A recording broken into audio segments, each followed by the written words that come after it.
Cool beans. So I'm here to talk about theory of change. My name's Eric, right? I'm currently working at a company called Second Muse on a project called the Incubation Network. I do communications for them. It's running a bunch of accelerators and supporting entrepreneur and support organizations to get plastic out of the ocean. And because my job is partly to tell stories, I have to understand the theory of change, like what they want to do and how they want to change things in order to communicate that through the content that I produce. Theory of change is an impact tool that social enterprises can use, or nonprofits can use, to map out in a logical flow how their activities are achieving beneficial outcomes and impact over the long term. So that's a fancy way of saying this. So it's a logic model. It's how does this premise lead to us doing stuff to create good things in the world. It's the hypothesis behind how you will change your chosen slice of the world. That being said, it's made up of these 5 things. It's supported by the Okina Foundation and used in lots and lots of initiatives all around the world. But this is the building blocks, right? So it's the issue, like what's the problem you're trying to solve, the activities that you want to perform in your business, the outputs that you expect from those activities, the outcomes that come from those outputs. And I know those might seem like really similar things right now, but there is a difference. And the impacts on the beneficiaries, how the outcomes lead to actual real life change for the beneficiaries that you're trying to serve. So it might seem superfluous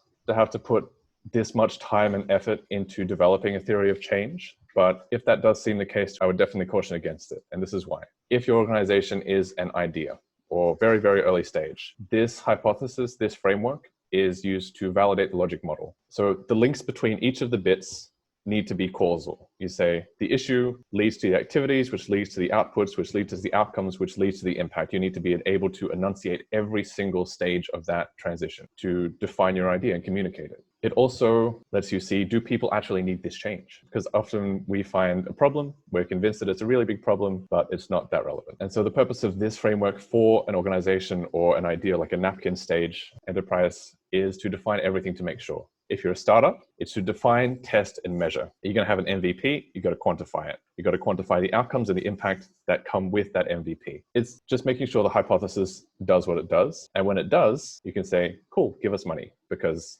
this is how things work. Once that's been established, if you're in a growth stage, raising a seed round or an early round of funding, the purpose of this, if it doesn't exist already, which it should, would be to demonstrate that we actually know what we're doing, to refine. So we've already established that we know what we're doing. Here's what went wrong. Here's how we fixed it. To quantify, like this is how much of what we've done, and justify scaling. So this is how it could work over here, here, here. This is how much we need. We've de-risked your investment. Give us money. And we've done this much good in the world. So on an organizational level, this is why to have one. This was more at what stage. And this is for your own thinking, like, why do we actually need one? To get everyone on the same page and anyone who you talk to about the organization to make sure everything is defined and laid out. Number 2 is to do kick-ass marketing. So once we've established the metrics and the framework by which we're going to actually change the problem that we're trying to address, then we can tell stories about it better and make sure it's all aligned to the mission that we serve. And it also forms the bedrock of impact measurement. For example, one that wants to start selling solar panel energy systems for off-grid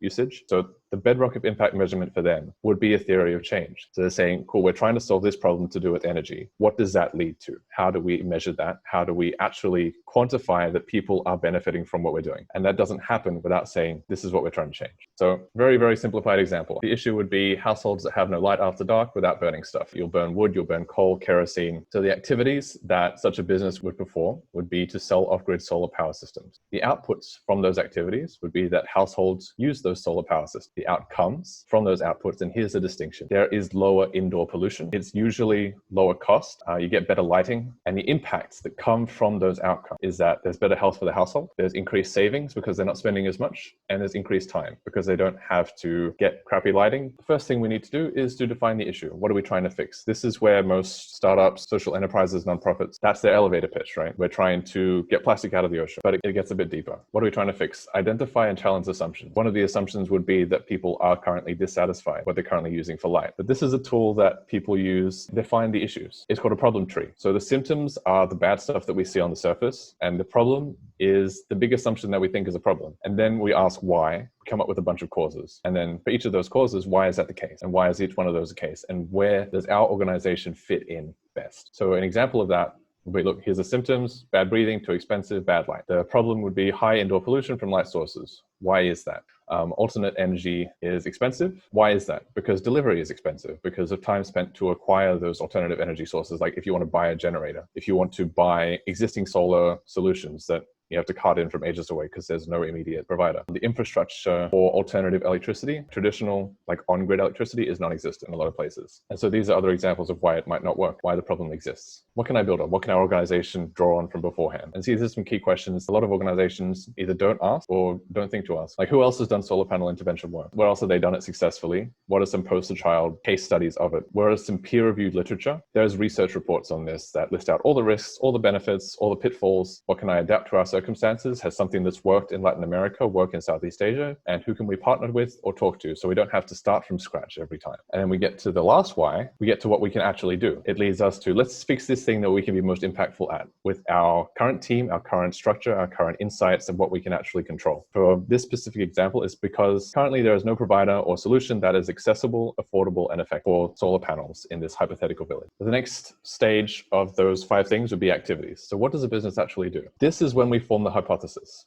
If we do X, we will make an impact of Y. And from there, we identify the activities that the business will perform. These should be based on stakeholder input. So beneficiaries, the people that we want to actually benefit in their life, the supporting parties, people that are going to help us, and executing parties. This is a sample theory of change. If we sell solar electricity systems to low-income families in Patayas, it's just a village in the Philippines, and then train community members to educate on and maintain them with a financing period of 6 months, so accessible, affordable, and effective. We will make the impacts of better respiratory health, increased savings rate, and increased time for the beneficiaries. That is a theory of change, and that dictates the activity. So the activities for this could vary. They could include conducting community demonstrations of the system, working with community groups, pop-up stalls, door-to-door salespeople. These are strategies that various social enterprises have used to roll out a hardware solution. From there, we move to outputs. What do we want to happen when we do our activity? There's a distinction between outputs and outcomes, and these outputs may come in stages over time, as with any customer journey. An output of conducting community demonstrations would be that 100 people turn up. That is what we predict will happen, and we can refine that over time. And that's an output that we can hypothesize, predict, and track. Moving on to outcomes. When outputs occur, what is the outcome for the beneficiaries and other stakeholders? So the outcomes could be both positive and potentially negative. Outcomes are different from impact. Outcome is more of what happens as a result of outputs, and impact is how does that change the lives of our beneficiary? What is the outcome from the outputs that we predicted? We need to ask ourselves, would any of these outcomes happen without us? And this is where we need to be really honest, because sometimes, are they things that are actually needed by the beneficiaries? Is there stakeholder ownership, stakeholder equity in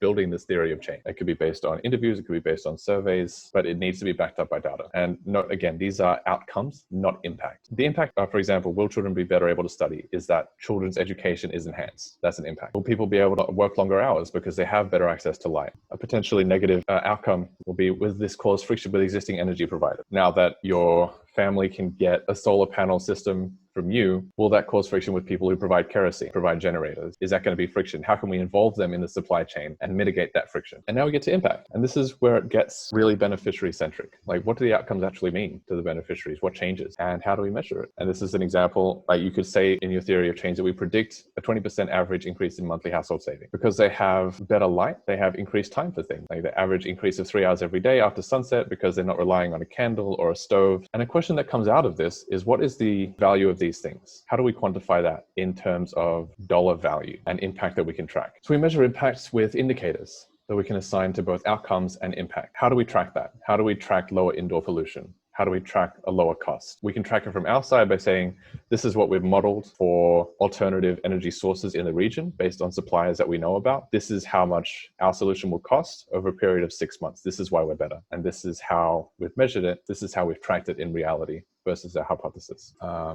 And the same with impacts. Why have impact indicators at all? To demonstrate the impact, it needs to be demonstrated. To inform the people who actually benefit. In a situation like that where you're distributing and supplying training and solar panels, you're going to want to talk to people who control communities that you want on your side, that you want to have equity in the solution. And this is where you say, based on these indicators, verified by talking to 50 households, and this is how we quantify that. These are the surveys that we use. Everything checks out. This also applies to investors, showing investors what we've done, but quantifying meeting needs. So The idea behind this is that investors want to see that the organization is actually meeting a need. If it's not meeting a need, then you don't deserve their money. If you are, and you can quantify it, then you get money. We need to be able to draw a narrative using the data that we've gleaned from these impact indicators over time. And then for an organization, we need to form actionable insights. So given this data, what has worked, what has not worked, what can we do about it next? How do we pivot according to that? What do we have to change? And then we have to go back through all of the logical steps in our theory of change to say what is not working and how we can be agile. This is actually something that is not very often mentioned, a minimum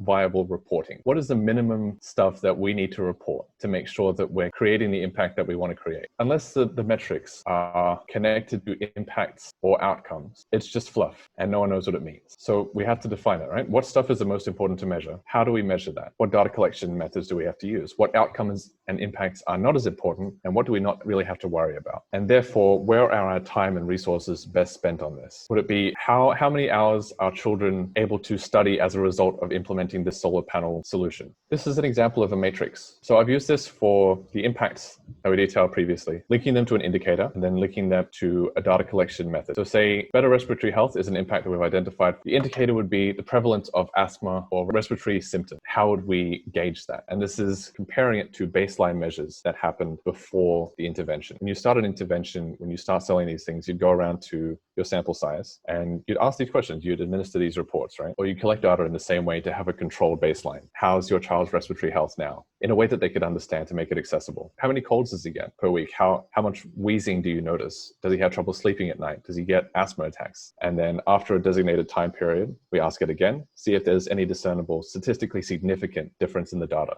This is a tool on how to tell that story. Social return on impact. It's a fancy way of saying how much is the benefit we're producing worth in a dollar amount. What's the value that we calculate or we guesstimate is the sum total output of all the impact that we created minus what it costs to make it as a percentage of the cost. Like what's the return? And there's different ways to gauge that amount. And that's where a lot of contention is in this specific method. How do you gauge the value of an additional light source? One way, how much would this benefit be worth if it had to be acquired elsewhere? How much would it be worth to this family if they had to source an equivalent product from somewhere else, and based on that monetary value? And you can break it down into how much would they have to spend on gas, how much would they have to spend on solutions, how much would they have to spend on maintenance, as compared to how much the organization, us, have put into creating that benefit. And this social return on investment should go up over time. The stage where it's most useful is where an investor or a donor doesn't want to get into the nitty-gritty of exactly what you do so much as you do, and they just want to say, give me a number that you can back up saying you've done a great job. But the role of impact measurement here is to form a narrative with data over time, saying we're actually doing what we hypothesized we would do. We're creating good stuff in people's lives. We're still relevant. This is something that people need, as indicated by these metrics. This is demonstrated traction because we've rolled this out over X number of families. This solution is necessary because no one else is doing it. And it also demonstrates an adherence to the mission. So you say, when we started, this is what we wanted to solve. This is how we've stuck to that. And this is how we've either fulfilled that mission or changed the mission because we've found something more relevant that we can do better. And this is all the numbers to back it up based on our theory of change, which links everything with causality.